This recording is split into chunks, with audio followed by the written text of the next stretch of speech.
चर्चाओं के संबंध में बहुत से प्रश्न मित्रों ने पूछे। एक मित्र ने पूछा है कि यदि आत्मा सब सुख दुख के पार है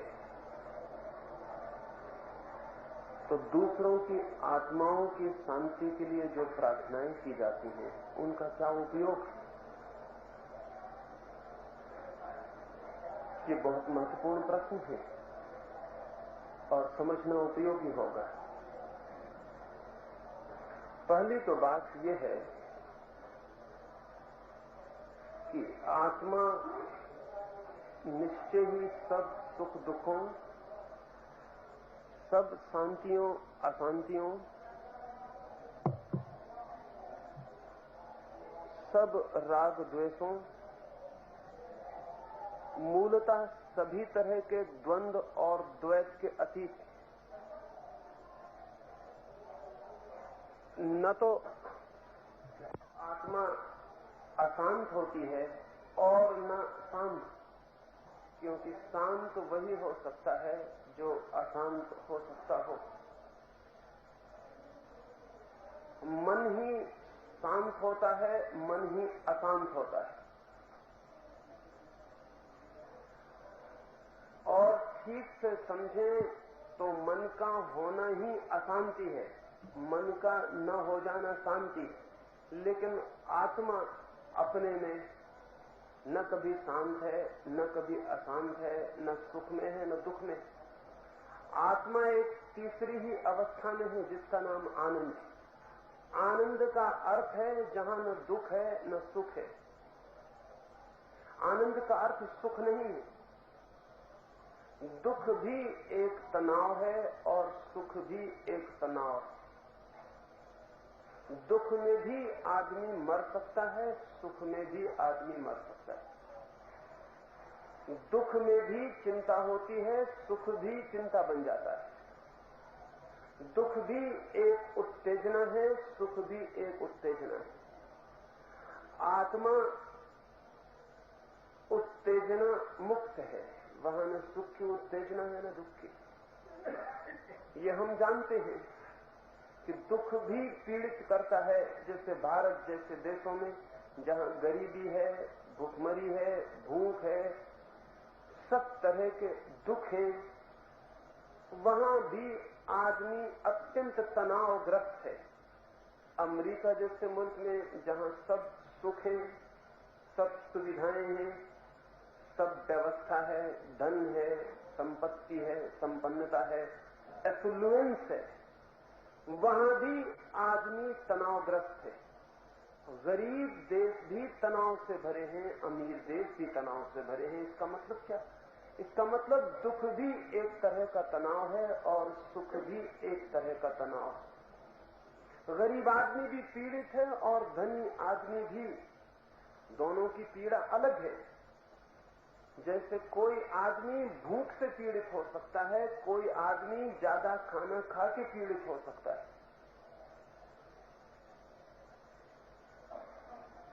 आत्मा न तो इस तनाव को मानती है न उस तनाव को। आत्मा तनाव मुक्त, टेंशन लेसनेस है, वहां कोई तनाव नहीं है। मैंने सुना है एक आदमी को 1 लाख रुपए की लाटरी मिल गई थी। उसकी पत्नी को रेडियो पर समाचार मिला, वो घबरा गई कि काश उसके पति को खबर मिली कि 1 लाख रुपए मिल गए हैं इकट्ठे, तो इस सुख में प्राण भी निकल सकते हैं, क्योंकि उसके पति को 10 रुपए भी कभी इकट्ठे मिले हों इसका भी उसे पता नहीं था। वो डरी और पड़ोस में ही जिस चर्च में वो जाती थी उस चर्च के पादरी के पास गई, क्योंकि चर्च के पादरी से उसने सदा ही धन में कुछ भी सार नहीं है, ज्ञान की और शांति की बातें सुनी थी। उस पादरी के पास गई और उसने कहा, मैं मुश्किल में पड़ गई हूं, 1 लाख रुपए की लाटरी मेरे पति के नाम खुली है, कहीं ऐसा न हो कि इतने सुख का आघात उनके लिए खतरनाक हो जाए। आप कुछ उपाय करें कि ये आघात न पड़े। पादरी ने कहा घबराओ मत, मैं आता हूं और मैं धीरे धीरे इस खबर को तुम्हारे पति पर प्रकट करूंगा। वो पादरी आया, उसने आके कहा सुना तुमने कुछ, तुम्हारे नाम 25,000 रुपए लॉटरी में मिले। सोचा उसने 25,000 का धक्का सह ले, फिर और 25,000 का बताऊं, फिर और 25,000 का। उस आदमी ने कहा 25,000, अगर 25,000 मुझे मिले तो 12,500 मैं तुम्हें देता हूं। पादरी वहीं गिरा और उसका हार्ट फेल हो गया।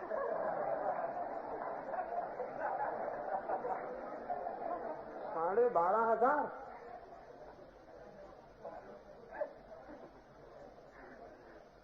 आघात लग गया सुख का। वो तो पादरी साधु सन्यासी दूसरों को समझाते हैं, इससे बड़ी सुविधा है। अगर मुसीबतें उन पे आ जाएं तब उन्हें पता चले कि जिनको वो समझा रहे हैं क्या समझा रहे हैं। सुख का भी एक आघात है, एक चोट है। दुख का भी एक आघात है, एक चोट है। और इसीलिए तो ऐसा होता है कि अगर दुख का आघात पड़ता ही रहे तो आदमी दुख के आघात के लिए भी राजी हो जाता है, आदी हो जाता है, हैबिचुअल हो जाता है। फिर दुख का आघात नहीं पड़ता है, फिर उतना तनाव सहने की उसकी क्षमता हो जाती है। इसलिए एक ही दुख में बहुत दिन रहने पर वो दुख दुख नहीं रह जाता। इससे उल्टा भी सच है, सुख का आघात पड़ता है पहली बार तो पता चलता है कि कुछ हुआ, फिर वही आघात रोज पड़ता रहे तो फिर पता चलना बंद हो जाता है। फिर आदमी सुख का भी आदी हो जाता है, फिर उसमें उसे सुख भी नहीं मिलता। निरंतर दुख में रहने वाले को दुख नहीं मिलता, निरंतर सुख में रहने वाले को सुख नहीं मिलता, क्योंकि तनाव की आदत हो जाए तो तनाव का जो दंश है, जो चोट है, वो विलीन हो जाता है। मैंने सुना है एक मछुआ राजधानी में मछलियां बेचने आया। उसने मछलियां बेच दी और मछलियां बेच के वापस लौटता है तो सोचा राजधानी घूम लूं। राजधानी घूमने गया तो उस गली में पहुंच गया जहां परफ्यूम की दुकानें थी, सुगंधियों की दुकानें थी। सारी दुनिया की सुगंधें उस राजधानी में बिकती थी। वो मछुआ तो एक ही तरह की सुगंध जानता था, मछली की, और किसी सुगंध को न जानता था न पहचानता था। मछली ही उसे सुगंधित मालूम पड़ती थी।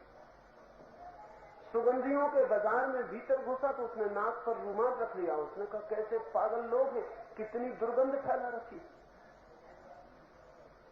जैसे जैसे भीतर घुसा उसके प्राण तड़पने लगे, क्योंकि अपरिचित सुगंधियां उसके प्राणों को छेदने लगी, बहुत आघात करने लगी। आखिर वो घबरा गया, भागा, लेकिन जितना भागा अंदर और बड़ी दुकानें थी। उसे क्या पता, वो सोचा बाजार के बाहर निकल जाऊंगा। वो और बाजार के मध्य पहुंच गया। वहां तो वे दुकानें थी जहां दुनिया के सम्राट सुगंधियां खरीदते थे।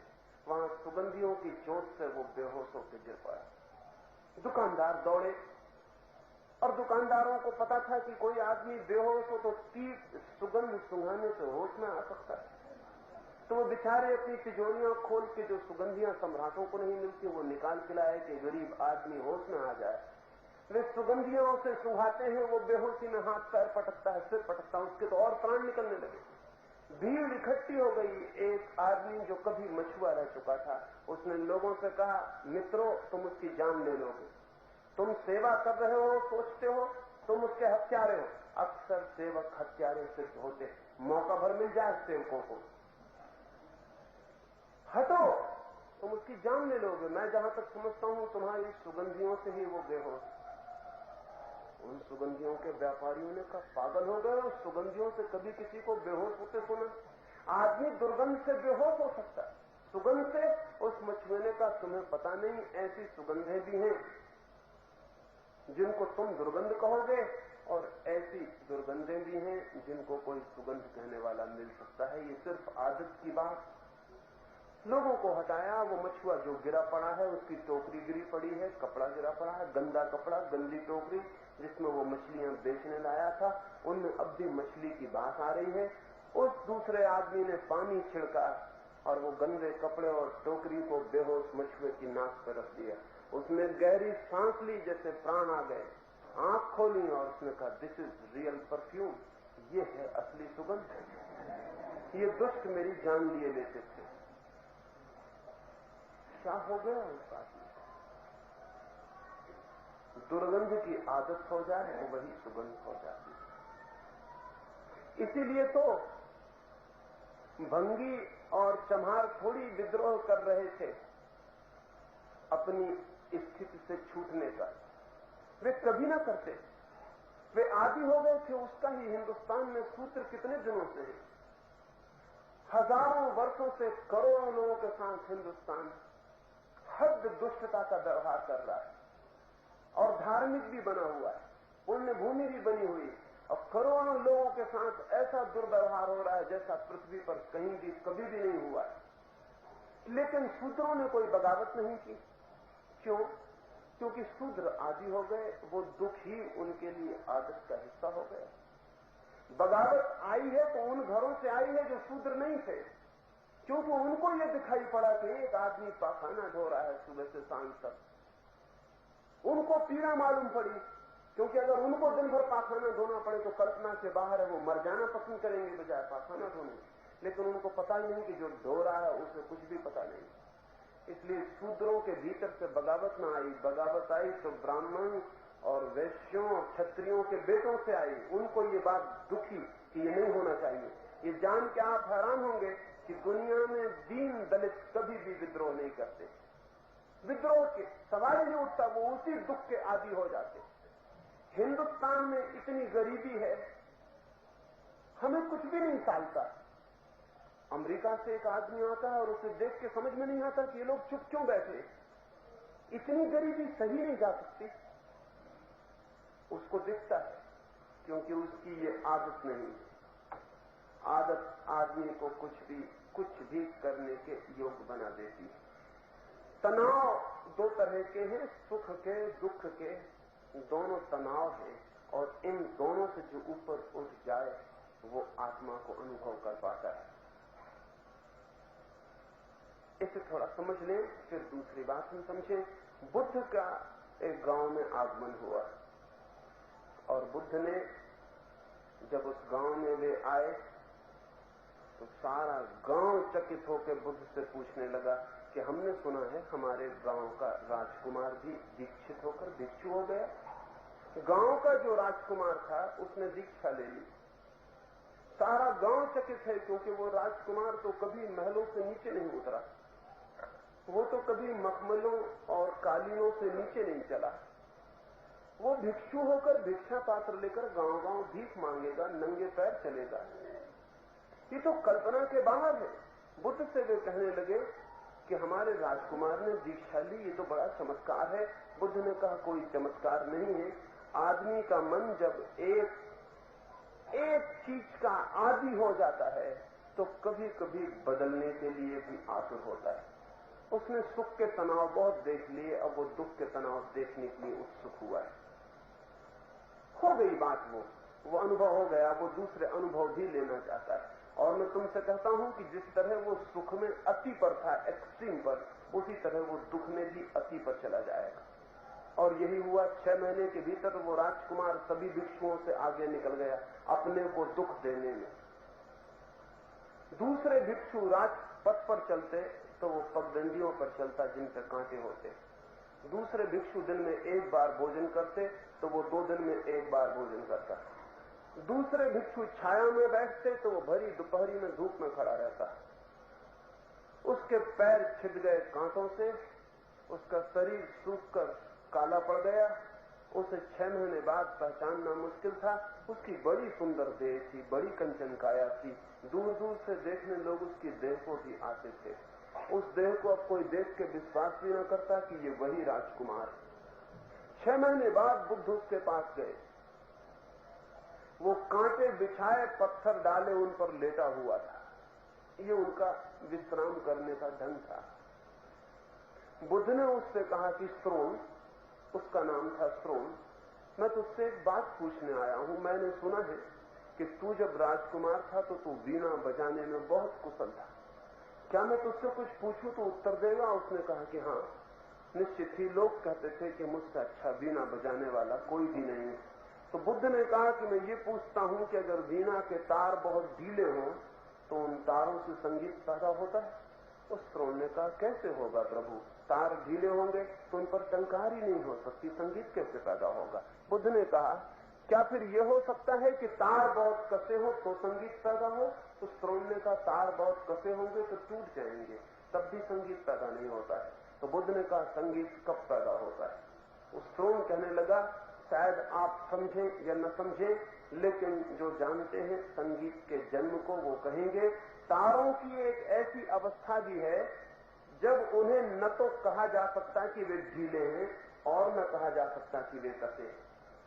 कसे होने और ढीले होने के बीच में भी एक बिंदु है। उस समय तार कसे होने ढीले होने दोनों के पार होता है, दोनों के अतीत होता है। उसी क्षण संगीत का जन्म होता है जब तार न कसा होता न ढीला होता।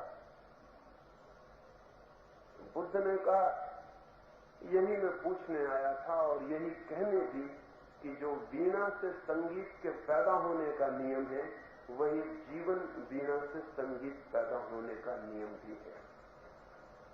जीवन वीणा की भी एक ऐसी अवस्था है जब न तो उत्तेजना इस तरफ होती न उस तरफ, न खिंचाव इस तरफ होता न उस तरफ, और तार मध्य में होते हैं, तब न दुख होता न सुख होता, क्योंकि सुख एक खिंचाव है, दुख एक खिंचाव है, और तार जीवन के मध्य में होते हैं, सुख और दुख दोनों के पार होते हैं। वही वो जाना जाता है जो आत्मा है, जो जीवन है, जो आनंद है। आत्मा तो निश्चित ही दोनों के अतीत है, और जब तक हम दोनों के अतीत आंख को नहीं ले जाते तब तक आत्मा का हमें कोई अनुभव नहीं होगा। और उन मित्र ने पूछा है कि फिर दूसरों की आत्मा के लिए प्रार्थना करने का कि उन्हें शांति मिले क्या प्रयोजन?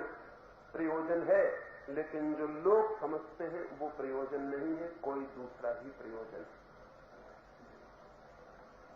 जब हम प्रार्थना करते हैं कि दूसरे की आत्मा को शांति मिले, तो हमारी प्रार्थना से दूसरे की आत्मा को शांति नहीं मिल सकती है।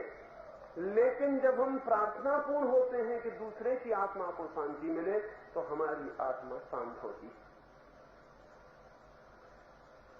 जब मैं किसी दूसरे को कष्ट देने की कामना और विचार करता हूं, तो दूसरे को कष्ट पहुंचेगा ये जरूरी नहीं है, लेकिन दूसरे को कष्ट देने की कामना करने वाला व्यक्ति अपने भीतर न मालूम कितने कष्टों के बीज बो लेता है। दूसरे को दुख देने की कामना करने वाला व्यक्ति अपने भीतर दुख की संभावना निर्मित कर लेता है। हम दूसरे के लिए जो चाहते हैं जाने अनजाने वही हमारे लिए हो जाता है। तो जब हम कहते हैं दूसरे के लिए प्रार्थना करो कि शांति मिले, तो इसके कई अर्थ हुए। एक तो जो व्यक्ति दूसरे की आत्मा की शांति के लिए प्रार्थना करता है वो दूसरे की अशांति के लिए उपाय नहीं कर सकता, और अगर करता हो तो बेईमान, क्योंकि दूसरे की आत्मा की शांति के लिए प्रार्थना और अशांति के लिए उपाय, यह आदमी तो बहुत बेईमान है। ख्याल यह है कि जो आदमी दूसरे की आत्मा की शांति के लिए प्रार्थना करेगा वो धीरे धीरे दूसरे की अशांति के उपाय करना बंद करेगा। वो धीरे धीरे उसके भीतर दूसरे को दुखी देखने की कामना कम हो जाएगी। और ध्यान रहे, हम सबके भीतर दूसरे को दुखी देखने की कामना है, और दूसरे को सुखी देखने की कामना बिल्कुल नहीं है।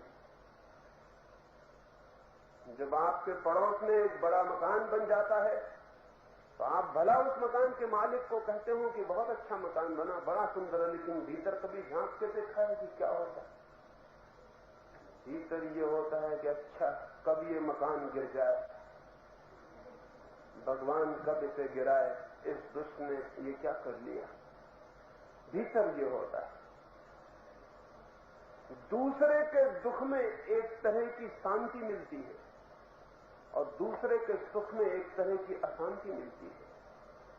हम जाने अनजाने दूसरे के दुख के लिए आतुर हैं। एक आदमी मर रहा था और उसने अपने बेटों को अपने पास बुलाया और उन बेटों से कहा कि मैं मर रहा हूं, मेरी आखिरी इच्छा पूरी करोगे? बड़े बेटे होशियार थे, वे चुपचाप बैठे रह गए। छोटा बेटा नासमझ था, उसने कहा आप कहिए मैं करूंगा। उसने उसे पास बुलाया और कहा कि मेरे सब बड़े बेटे नालायक हैं, देखो मरते आदमी की इच्छा पूरी नहीं करते, तुम बड़े अच्छे हो, तुमसे मैं कान में कहता हूं कि जब मैं मर जाऊं तो मेरे लाश के टुकड़े करके पड़ोसियों के घर में फेंक देना और पुलिस में रिपोर्ट कर देना। उस लड़के ने कहा लेकिन इसका मतलब क्या? उसने कहा बेटा तुझे पता नहीं, पड़ोसियों को दुख में देख के मुझे सदा शांति मिलती रही, और जब मेरी आत्मा स्वर्ग की तरफ जा रही होगी और पड़ोसी बंधे हुए हथकड़ियों में अदालत की तरफ जा रहे होंगे, तब मुझे बड़ी आनंद। अंतिम समय तो आनंद देने की व्यवस्था करते, मरते हुए बाप की तो आनंद की व्यवस्था करते। एक जर्मन कवि हुआ है हेनरिक हेन, उसने लिखा है कि मैंने एक रात सपना देखा कि भगवान मेरे सामने खड़े हैं और कहते हैं मैं तेरी कविताओं से बड़ा प्रसन्न हुआ, तू मांग ले, तुझे क्या वरदान मांगना है, तुझे कौन सी खुशी चाहिए मैं दूंगा, सब खुशी दूंगा जो तुझे चाहिए। हेनरिक हेन ने कहा बड़ा अद्भुत हुआ सपने में, क्योंकि जब भगवान ने कहा मांग ले तुझे जो खुशी चाहिए मैं दूंगा, तो मेरे मन में हुआ अपनी खुशी लेने में उतना मजा थोड़ी आएगा। मैंने भगवान से कहा मेरी खुशी की फिक्र छोड़िए, पड़ोसियों को क्या दुख दे सकते हैं उसका वरदान दीजिए। जाग के उसने कहा मैं बहुत घबरा गया कि मैंने सपने में ये क्या बात कही, लेकिन सपने में अक्सर सच्ची बातें निकल जाती हैं, जागते में तो आदमी झूठी बातें करता रहता है। सपने में बेटा बाप की गर्दन दबाता है, जागते में पैर छूता है। सपने में आदमी पड़ोसी की स्त्री को भगा के ले जाता है, जाग के कहता है सब मेरी मां बहनें। सपने में ज्यादा असली आदमी प्रकट होता है, वो जो भीतर है। हम सब दूसरे के दुख के लिए आतुर हैं, इसलिए दूसरे की शांति और आनंद के लिए प्रार्थना करने से दूसरे को शांति और आनंद मिल जाएगी ऐसा नहीं है, लेकिन हम निरंतर ऊंचे उठते चले जाएंगे, क्योंकि जिसने दूसरे की सुख की कामना की उसके जीवन से दूसरे के दुख के उपाय बंद हो गए। जिसने दूसरे की सुख की कामना की उसके जीवन में एक क्रांति हो गई। इससे बड़ी कोई भी क्रांति नहीं है कि मैं दूसरे के सुख में सुख अनुभव कर सकूं। दूसरे के दुख में भी दुख अनुभव करना बहुत आसान, दूसरे के सुख में सुख अनुभव करना बहुत कठिन, क्योंकि दूसरे के दुख में तो दुखी हो जाने में बहुत कठिनाई नहीं है, बल्कि एक तरह का रस आता है, एक तरह का मजा भी आता है। देखिए जब किसी के घर कोई मर जाए तो जो लोग इकट्ठे होते हैं सहानुभूति प्रकट करने, जरा उनका चेहरा देखें, उनकी बातें देखें, वो दुख की बातें करते हैं, आंसू भी गिराते हैं, लेकिन अगर उनका पूरा भाव देखें तो ऐसा लगता है वो बड़ा आनंद अनुभव कर रहे हैं। और अगर आप किसी के घर दुख मनाने जाएं, कोई का बाप मर गया और आप उसके घर जाके आंसू बहाने लगे और वो कहे क्या फिजूल की बातें कर रहे हो, क्या फायदा, जो मर गया वो मर गया, तो आप बड़े अतृप्त लौटेंगे। मैं एक घर में रहता था, उनके घर में जो गृहिणी थी उनका नियमित कार्य ये था कि किसी के घर कोई मरे तो वो दुख प्रकट करने जाए। मैंने उनसे पूछा कि तुम मुझे सच बताओ, जब तुम दुख प्रकट करने जाती हो और अगर उस घर में तुम पाओ कि कोई तुम्हारे दुख का कोई मूल्य नहीं कर रहा, तो तुम्हें कुछ अच्छा लगता है कि बुरा? उन्होंने कहा बुरा लगता है। बड़ा हैरानी होती है कि हम तो इतना दुख प्रकट करने आए हैं और घर के लोग कोई फिक्र ही नहीं कर रहे। अगर आप भी कभी किसी के दुख में दुख प्रकट करने गए हो तो अपने भीतर झांकना कि उस दुख में भी तो कोई रस नहीं आ रहा। दो आदमी रास्ते पर लड़ रहे हैं और भीड़ इकट्ठी है, अदालत जाने वाले खड़े हो गए हैं, दफ्तर जाने वाले खड़े हो गए हैं, कॉलेज पढ़ने जाने वाले खड़े हो गए हैं, सब हजार काम छोड़ के खड़े हो गए। दो आदमी लड़ रहे हैं, उनको देख रहे हैं। आप क्या देख रहे हैं वहां? और कुछ लोग उन दोनों को कह भी रहे हैं कि भाई मत लड़ो, लेकिन भीतर उनके मन ये हो रहा है कि कहीं ऐसा ना हो कि ये ना ही लड़े, अन्यथा सब मजा करके हो जाए। और अगर कहीं आप लड़ाई देखने खड़े हो गए हैं और लड़ाई ऐसे ही छूट जाए ऊपर ऊपर, तो आप दुखी लौटते कि कुछ भी नहीं हुआ, बेकार तुम्हें खराब हुआ। हमारे चित्त के भीतर ऊपर से नहीं दिखाई पड़ती हैं ये सारी बातें, लेकिन हमारा चित्त ऐसा है पहले महायुद्ध में कोई 3.5 करोड़ आदमी मरे, और जब युद्ध चलता था तो एक अजीब घटना अनुभव हुई कि जितने दिन युद्ध चला उतने दिन यूरोप में बीमारियां कम हो गई, मानसिक रोग कम हो गए, हत्याएं कम हो गई, कम लोग पागल हुए, सब औसत नीचे गिर गया, डांके कम पड़े, आत्महत्याएं कम हुई। मनोवैज्ञानिक हैरान हो गए कि युद्ध से इन चीजों के कम होने का क्या संबंध? कुछ संबंध नहीं सूझा। युद्ध चलता रहे, जिसको आत्महत्या करनी है करनी चाहिए, जिसको हत्या करनी है हत्या करनी चाहिए, लेकिन सब अपराधों का औसत नीचे गिर गया। फिर दूसरे महायुद्ध में तो और भी औसत नीचे गिरा, कोई 7.5 करोड़ लोगों की हत्या हुई, और इतना औसत नीचे गिर गया कि मनोवैज्ञानिक एकदम सूझबूझ के बाहर हो गई ये बात कि ये क्यों होता है। फिर धीरे धीरे समझ में आया कि युद्ध के समय लोग इतने आनंदित हो जाते हैं, युद्ध में इतना रस आता है लोगों को, इतने लोगों की हत्याएं हो रही हो, जब तक कोई अपनी अलग से हत्या करने नहीं जाता, इतनी हत्याओं में ही रस ले लेता है और तृप्त हो जाता है। जहां इतना विनाश हो रहा हो वहां कोई छोटा मोटा विनाश क्यों करे, इसी विनाश में संयुक्त हो जाता है और तृप्त हो जाता है। जहां पूरा समाज ही पागल हो गया हो, होलसेल मैडनेस जहां हो, वहां कोई प्राइवेट मैडनेस की फिक्र क्यों करे? तो अपनी अपना पागलपन की कोई जरूरत नहीं है, सभी पागल हैं तो फिर ठीक है। आपने भी देखा होगा हिंदुस्तान चीन का झगड़ा चलता था या पाकिस्तान का, तो आपने देखा लोगों की चेहरे की रौनक बदल गई थी, आदमी के चेहरे पर चमक मालूम पड़ती थी जो कभी नहीं मालूम पड़ती हिंदुस्तान में। आदमी 5 बजे उठाता था ब्रह्म मुहूर्त में अखबार देखने को, रेडियो सुनने को कि क्या हो रहा है। जो आदमी 7 बजे तक कभी नहीं उठा, वो आदमी 5 बजे उठ के पूछने लगता था कि और क्या खबर। और हर आदमी में गति दिखाई पड़ती थी, चमक दिखाई पड़ती थी, कोई खुशी दिखाई पड़ती थी। हैरानी की बात है, युद्ध हो रहा हो, लोग कट रहे हो, मर रहे हो, आग लग रही हो, बम गिर रहे हो, और इतनी खुशी।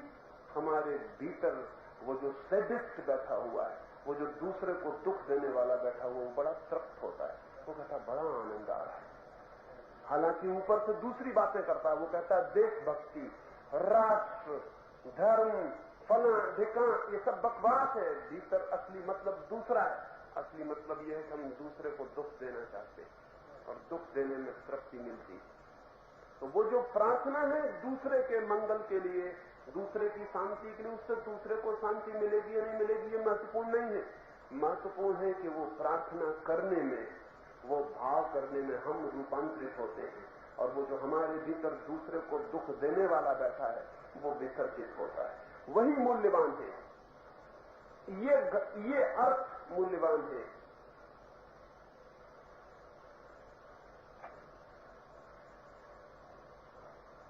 किसी और ने पूछा है कि भारत के चेहरे पर, भारत के युवकों के चेहरे पर न तेज है, न रौनक है, न चमक है, न ओज है। तो इसका कारण निश्चित यह है कि भारत में ब्रह्मचर्य खंडित हुआ है। तो आप ब्रह्मचर्य के लिए कुछ समझाइए। तो मैं 2-3 बातें कहना चाहूंगा। पहली तो बात ये, अमेरिका के लड़के की आंख पर ज्यादा रौनक है, ब्रह्मचर्य ज्यादा है आपसे। इंग्लैंड के बच्चों की आंखों में तेज ज्यादा है, ओज ज्यादा है। रूस के बच्चों में जो ताजगी दिखाई पड़ती है वो कहीं दुनिया में दिखाई नहीं पड़ती। आपसे ज्यादा ब्रह्मचर्य है वहां, ब्रह्मचर्य का कोई सवाल नहीं। पहली बात। और मजे की बात है कि ब्रह्मचर्य की शिक्षा जितनी दी गई है इस मुल्क में, उसका उतना ही दुष्परिणाम हुआ है, उसका फायदा नहीं हुआ, नुकसान हुआ है। सच्चाई ये है कि ब्रह्मचर्य की शिक्षा से जितना ओज नष्ट होता है उसका हिसाब लगाना मुश्किल। लेकिन इस देश में हजारों साल से हम गलत तरह की बातें कर रहे हैं, अवैज्ञानिक बातें कर रहे हैं, अस्वाभाविक बातें कर रहे हैं, और उन पर निर्भर होना चाहते हैं। न खाने को है लोगों के पास, न पीने को, और लोग शिक्षा देना चाहते हैं कि ब्रह्मचर्य नहीं है इसलिए ओज नहीं है, चमक नहीं है। आदमी भूखे मर रहे हैं, सारा देश भूखा मर रहा, कहां से ओज होगी, कहां से चमक होगी? असली मुद्दे नहीं पकड़ेंगे। इस मुल्क में बहुत अजीब हालत है। इस मुल्क के साधु सन्यासी जितनी बेईमानी की बातें करते हैं उतना कोई भी नहीं करता। असली बात यह है कि देश भूखा मर रहा है, नसों में खून नहीं है, खाने को भोजन नहीं है, दूध नहीं है, पानी नहीं है, कुछ भी नहीं है, और बातें होशियार लोग करेंगे कि ब्रह्मचर्य गड़बड़ हो गया, इसलिए लोगों का ओझ चला गया। ब्रह्मचर्य की शिक्षा दो। ब्रह्मचर्य की शिक्षा रोटी नहीं बन सकती, और न ब्रह्मचर्य की शिक्षा दूध बन सकती, और न ब्रह्मचर्य की शिक्षा भोजन बन सकती। और ये जान के आप हैरान होंगे, जितना कमजोर शरीर होगा उतना अब्रह्मचारी होगा, जितना अस्वस्थ शरीर होगा उतना कामुक, उतना सेक्सुअल होगा, जितना स्वस्थ शरीर होगा उतनी कामुकता कम होती। इसलिए तो गरीब ज्यादा बच्चे पैदा करते हैं और अमीर कम बच्चे पैदा करते हैं। अक्सर तो होता है कि अमीरों को बच्चे उधार लेने पड़ते हैं और गरीब कतार लगाए चले जाते हैं। आप जानते हैं उसका कारण क्या है? जो मुल्क जितना अमीर हो जाएगा उस मुल्क में बच्चों की संख्या उतनी नीचे गिर जाती है। जैसे फ्रांस है, सुख में रह रहे हैं लोग। सुखी लोग बहुत कामुक नहीं होते, दुखी लोग बहुत कामुक हो जाते। क्यों? क्योंकि दुखी आदमी को कामुकता एकमात्र सुख रह जाती है, वही एकमात्र रस रह जाता है। अमीर आदमी वीणा भी सुन लेता है, अमीर आदमी संगीत भी सुन लेता है, अमीर आदमी तैर भी लेता है, अमीर आदमी जंगल में घूम भी आता है, हिल स्टेशन पे भी हो आता है। गरीब आदमी के लिए न कोई हिल स्टेशन है, न कोई वीणा है, न कोई संगीत है, न कोई काव्य है, न कोई साहित्य है, न कोई धर्म है। गरीब आदमी का तो सब कुछ उसका सेक्स है, बस वही उसका हिल स्टेशन है, वही उसकी वीणा है, वही उसका सुख है। वो दिन भर कुटा पिटा लौटता है, थका मांदा लौटता है, उसके लिए एक ही विश्राम है, सेक्स, और कोई विश्राम नहीं।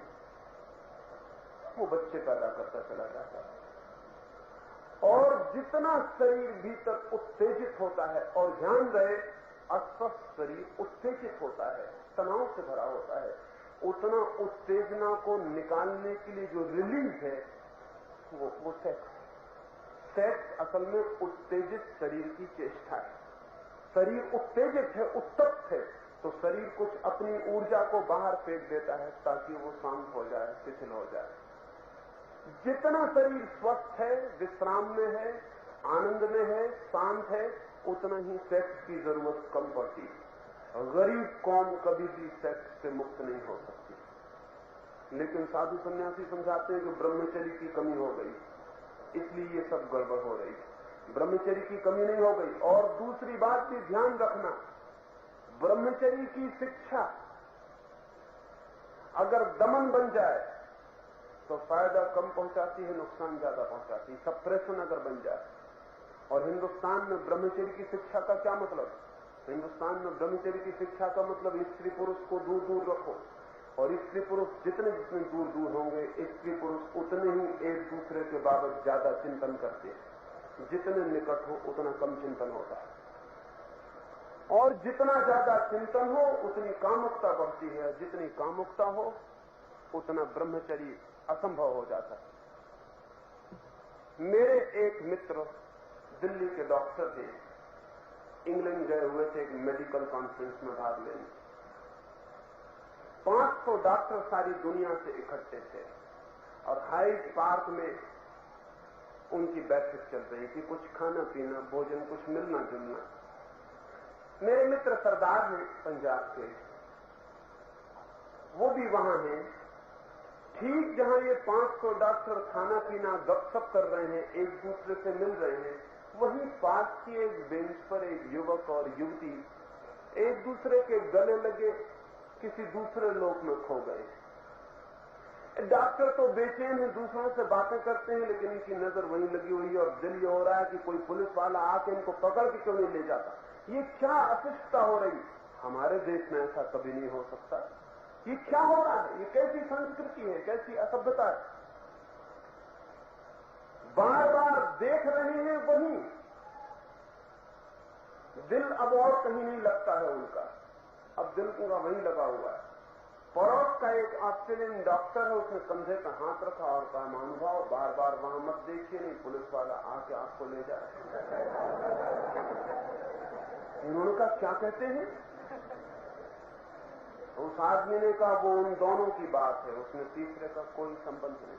आप बार बार देखते हैं, ये आपके भीतर का रुग्ण चित्त का सबूत। आप बार बार वहां क्यों देखते हैं? ये मेरे मित्र डॉक्टर कहने लगे, लेकिन ये अशिष्टता है, जहां 500 लोग मौजूद हैं वहां 2 लोग गले मिले बैठे हुए हैं, अशिष्टता है। लेकिन उसने कहा 500 में से किसने देखा है सिवाय आपको छोड़ के? कौन फिक्र कर रहा है? और वो दोनों जानते हैं कि यहाँ 500 शिक्षित डॉक्टर इकट्ठे होने वाले हैं, उनसे अभद्रता की उन्हें कोई आशा नहीं, इसलिए वो शांति से बैठे हुए। यहां अकेले बैठे हों या 500 मौजूद हो, कोई फर्क नहीं पड़ रहा है। लेकिन आप क्यों परेशान हैं? वो डॉक्टर मित्र मेरे बोले लौट कर कि मैं बहुत घबरा गया, और जब मैंने भीतर खोज की तो मैंने पाया बात सच थी, मेरे ही भीतर का कोई रोग मुझे वहां दिखाई पड़ रहा था। मैंने कहा मुझे क्या प्रयोजन? जिस मुल्क में स्त्रियों को पुरुषों को दूर दूर रखा जाएगा वहां ये उपद्रव होगा। वहां लोग गीता की किताब पढ़ेंगे और अंदर कोक शास्त्र रख के पढ़ेंगे, अंदर गंदी किताब रखेंगे, ऊपर गीता होगी, कवर गीता का होगा। जहां स्त्री पुरुष को बहुत दूर रखा जाएगा, दमन सिखाया जाएगा, वहां इस तरह के उपद्रव होने शुरू होंगे।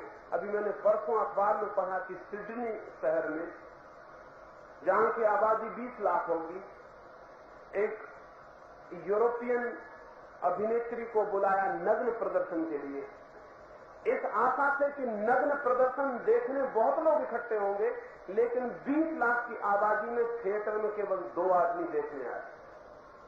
2 आदमी, नंगी औरत को, और उस नंगी औरत को ठंड लग गई, नंगे होने की वजह से सर्दी ज्यादा, और वो बहुत नाराज हुई कि कैसी बस्ती है। हिंदुस्तान में अगर एक नंगी औरत को हम खड़ा कर दें उदयपुर में, तो कितने लोग देखने आएंगे? 2 आदमी, सब आ जाएंगे। हाँ, फर्क होगा, जो जरा हिम्मतवर है सामने के दरवाजे से आएंगे, साधु सन्यासी महंत इत्यादि नेतागण पीछे के दरवाजे से आएंगे, लेकिन आएंगे सब, कोई चूक नहीं। ये भी हो सकता है कि कोई ये कहता हुआ है कि मैं अध्ययन करने जा रहा हूं कि कौन कौन वहां जाता है, ये भी हो सकता है। मैं तो सिर्फ ऑब्जर्वेशन करने जा रहा हूं कि कौन कौन वहां जाता है, ये भी हो सकता है। इस देश में ये दुर्भाग्य कैसे फलित हो गया है? ये देश में दुर्भाग्य इसलिए फलित हो गया है कि हमने ब्रह्मचर्य को जबरदस्ती थोपने की कोशिश की, सहज विकास नहीं। ब्रह्मचर्य का सहज विकास और बात है, और ब्रह्मचर्य का अगर सहज विकास करना हो तो सेक्स की पूरी शिक्षा दी जानी जरूरी है, ब्रह्मचर्य की नहीं। सेक्स की पूरी शिक्षा एक एक बच्चे को, एक एक बच्ची को दी जानी जरूरी है, ताकि प्रत्येक बच्चा जान सके सेक्स क्या है। और लड़के और लड़कियों को इतने पास रखने की जरूरत है कि लड़के और लड़कियों में ऐसा भावना पैदा हो जाए कि 2 जाति के अलग अलग तरह के जानवर हैं, ये एक ही जानवर नहीं है, एक ही जाति के नहीं। यहां 1000 आदमी बैठे हो और एक स्त्री आ जाए तो 1000 आदमी फौरन कॉन्शियस हो जाते हैं, चेतन हो जाते हैं कि स्त्री आ रही। ये नहीं होना चाहिए। स्त्रियां अलग बैठती हैं, पुरुष अलग बैठते हैं, बीच में फासला छोड़ते हैं, क्या पागलपन। ये पूरे वक्त स्त्री पुरुष का बोध क्यों है? ये इतनी दीवार क्यों है? इन्हें निकट होना चाहिए, इन्हें पास होना चाहिए।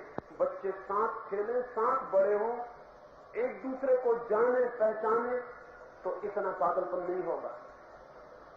आज क्या हालत है? एक लड़की का आज बाजार से निकलना मुश्किल, एक लड़की का कॉलेज जाना मुश्किल। असंभव है कि वो निकले और 2-4 गालियां उसे रास्ते में देने वाले न मिल जाएं, 2-4 धक्के देने वाले मिले, कोई कंकड़ न मारे, कोई चिमनी गाना न फेंके, कुछ न कुछ होगा रास्ते में। क्यों?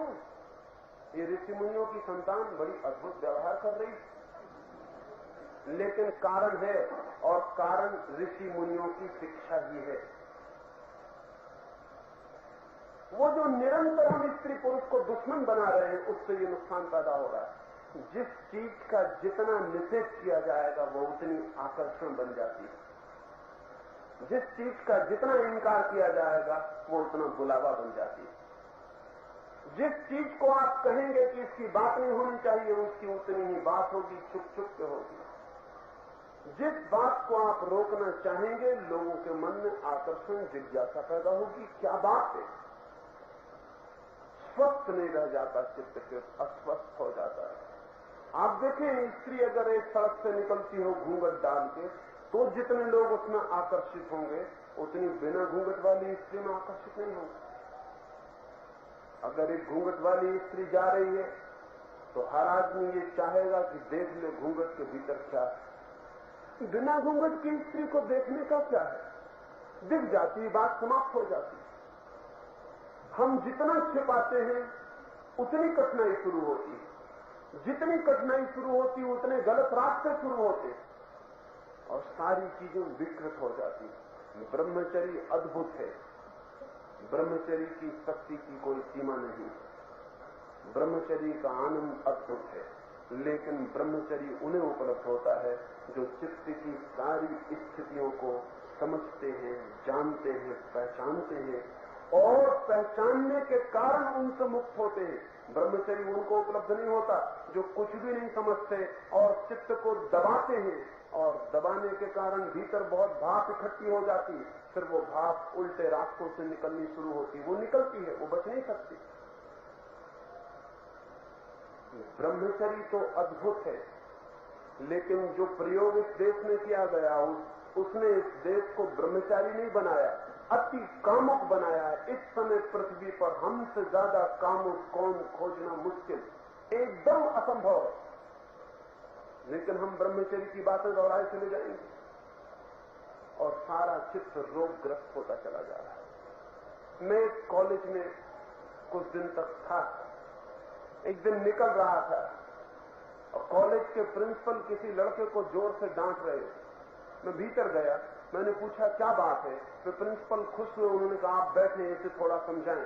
इसने एक लड़की को प्रेम पत्र लिखा है।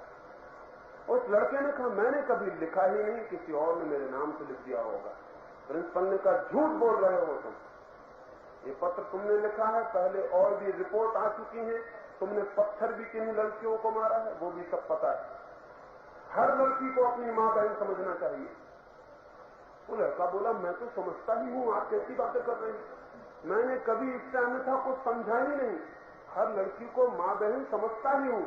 जितना वो इनकार करने लगा उतना प्रिंसिपल उस पर चिल्लाने लगे। मैंने उनसे कहा 1 मिनट रुक जाइए।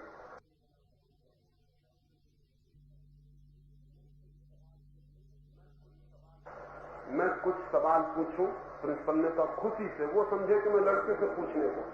मैंने कहा लड़के से नहीं, कुछ आपसे मुझे पूछना है। आपकी उम्र कितनी है? उनकी उम्र 52 वर्ष। मैंने पूछा आप छाती पर हाथ रख के ये बात कह सकते हैं कि हर लड़की को आप मां बहन समझने की हालत में आ गए? अगर आ गए हो तो फिर इस लड़के से कुछ कहने का हक, अगर ना आ गए हो तो बात भी करने के हकदार आप नहीं। उन्होंने उस लड़के से कहा तुम बाहर जाओ। मैंने कहा वो बाहर नहीं जाएगा, उसके सामने ही ये बात होगी। और मैंने उस लड़के को कहा पागल है तू, अगर तू ठीक कह रहा है कि तू सब लड़कियों को मां बहन समझता है तो चिंता की बात है, तू रुग्ण है, बीमार है, कुछ गड़बड़। और अगर तूने प्रेम पत्र लिखा है तो कुछ बुरा नहीं किया। अगर 20 और 24 वर्ष के लड़के और लड़कियां प्रेम करना बंद कर देंगे उस दिन ये दुनिया नरक हो जाएगी। प्रेम करना चाहिए, लेकिन प्रेम पत्र में तूने गाली लिखी है, ये बेवकूफी की बात। प्रेम पत्रों में कहीं गालियां लिखनी पड़ती? तो अगर मेरा बस चले तो मैं तुझे सिखाऊंगा कि कैसे प्रेम पत्र लिख। ये प्रेम पत्र गलत है, प्रेम पत्र लिखना गलत नहीं है, एकदम स्वाभाविक है। लेकिन जब अस्वाभाविक बात को अस्वाभाविक थोपा जाएगा और कहा जाएगा लड़कियों को मां बहन समझो, तो फिर इसका परिणाम उल्टा होगा। लड़का ऊपर से कहेगा हम मां बहन समझते हैं, और उसकी पूरी प्रकृति किसी लड़की को प्रेम करना चाहेगी। फिर वो एसिड फेंकेगा, पत्थर मारेगा, गालियां लिखेगा, बाथरूम में श्लोक लिखेगा, वो ये करेगा। फिर ये सब होगा और समाज गंदा होगा, श्रेष्ठ नहीं होगा। प्रेम की अपनी पवित्रता है, प्रेम से ज्यादा पवित्र और क्या है? लेकिन हमने स्त्री पुरुष को दूर करके प्रेम की पवित्रता भी नष्ट कर दी, उसको भी गंदगी बना दिया और धीरे धीरे हर स्वाभाविक चीज पर बाधा डाल के हर चीज को अस्वाभाविक अननेचुरल बना दिया। और तब जो परिणाम होने चाहिए वो हो रहे हैं। हिंदुस्तान तब तक ब्रह्मचर्य की दिशा में अग्रसर नहीं हो सकता जब तक काम और सेक्स को समझने की स्वस्थ और वैज्ञानिक दृष्टि पैदा नहीं होती। ये पागलपन बंद होना चाहिए जो हो रहा है, इस पर रुकावट लगनी चाहिए और गलत बातें सिखानी बंद करनी चाहिए। उनसे जो नुकसान हो रहा है उसका हिसाब लगाना मुश्किल है। आप कल्पना भी नहीं कर सकते कि हम कितना नुकसान अपने बच्चों को पहुंचा रहे हैं। सारे दुनिया के चिकित्सक कहते हैं कि सेक्स मैच्योरिटी के बाद 14 या 15 साल के बाद बच्चे की, लड़के की उत्सुकता लड़की में, लड़की की उत्सुकता लड़के में होनी स्वाभाविक। अगर ना हो तो खतरा है, बिल्कुल स्वाभाविक है। अब इस उत्सुकता को हम कितने अच्छे सुसंस्कृत मार्ग पर ले जाएं ये हमारे हाथ में है। और जितने सुसंस्कृत मार्ग पर हम ले जाएंगे उतना ही इस बच्चे को जीवन में वीर की ऊर्जा को संभालने में, शक्ति को संचित करने में, ब्रह्मचर्य की दिशा में बढ़ने में सहारा मिलेगा।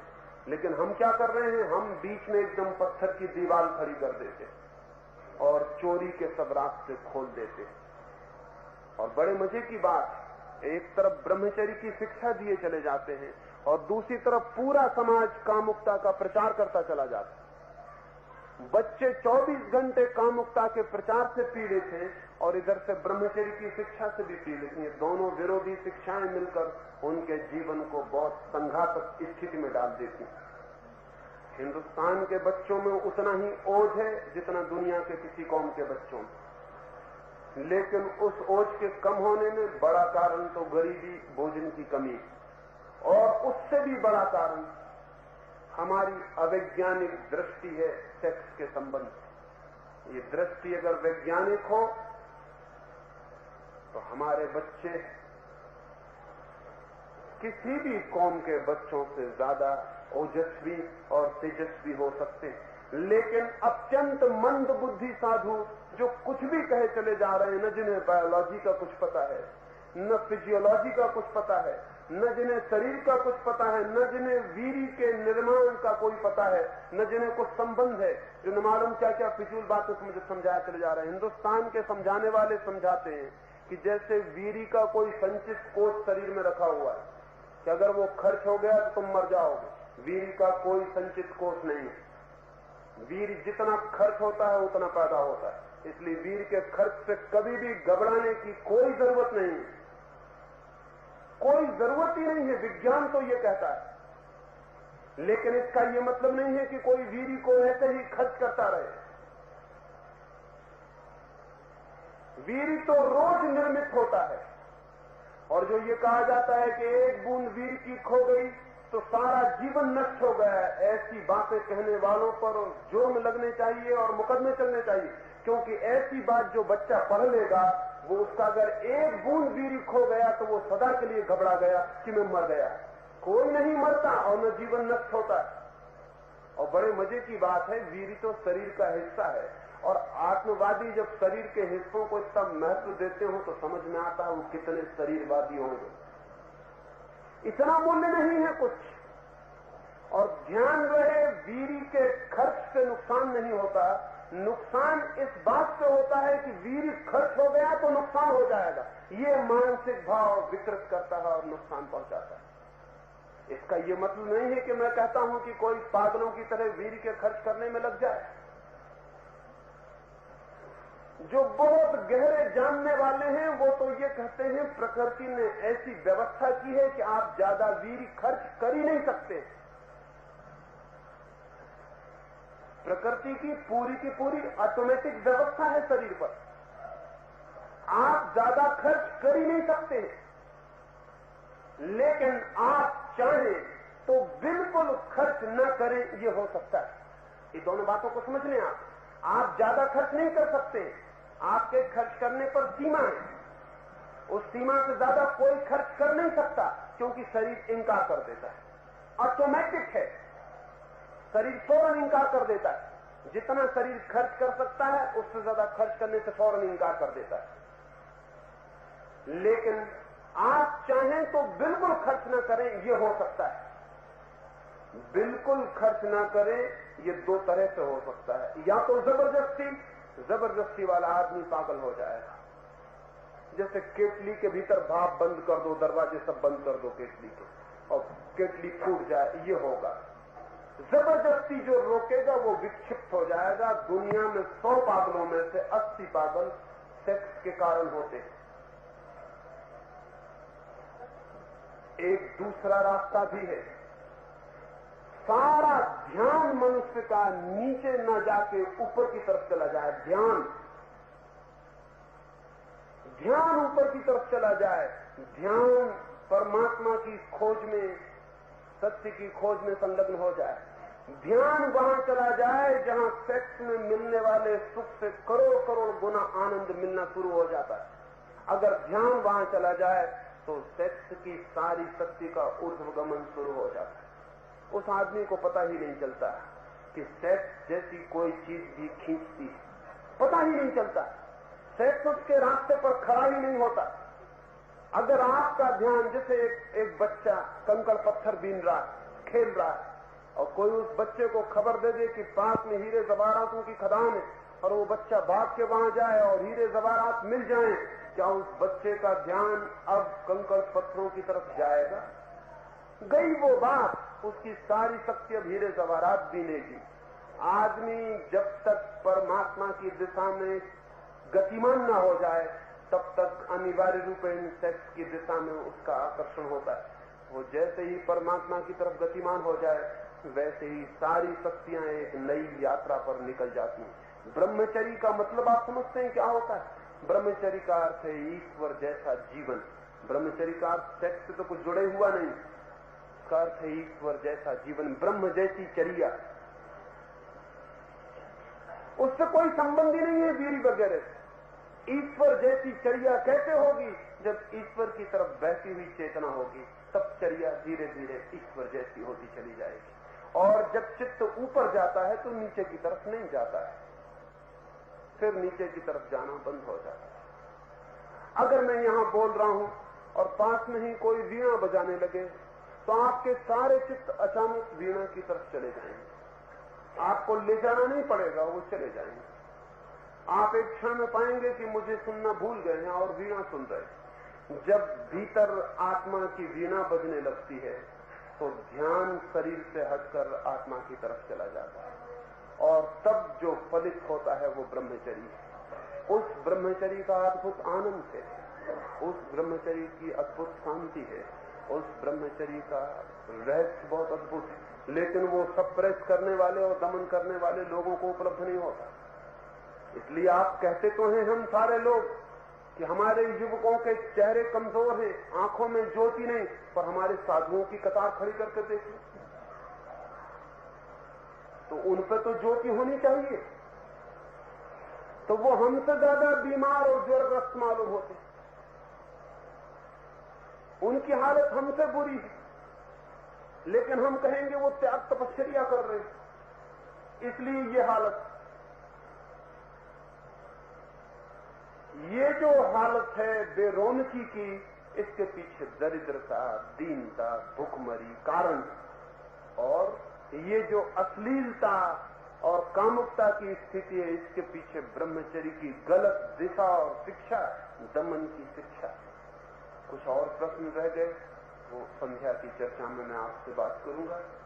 मेरी बातों को इतनी शांति और प्रेम से सुना, उससे बहुत अनुग्रहित हूँ और अंत में सबके भीतर बैठे परमात्मा को प्रणाम करता हूँ। मेरे प्रणाम स्वीकार।